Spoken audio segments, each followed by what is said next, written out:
Hei, olen Martikaisen Tuija, fysioterapeutti ja Element Studion yksi Pilates-ohjaajista.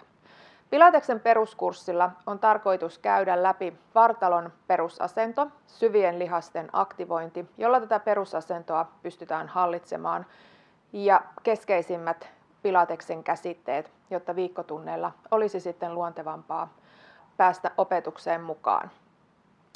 Pilateksesta hyötyy niin tanssijat, urheilijat kuin ihan kuka meistä tahansa esimerkiksi selkäkipujen hoidossa, koska kaikki liike lähtee perusasennosta ja päätyy perusasentoon. Jo pelkästään perusasentoon pääseminen voi olla meille haaste.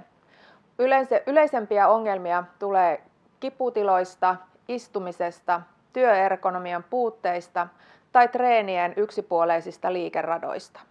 Tämän vuoksi olisi syytä palautella aina mieleen, milloin keho on keskuslinjassa, milloin lihakset pääsevät toimimaan juuri siinä järjestyksessä, kun niiden on tarkoitus toimia.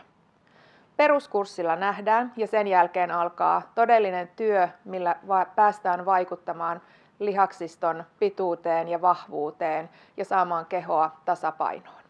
Nähdään peruskurssilla.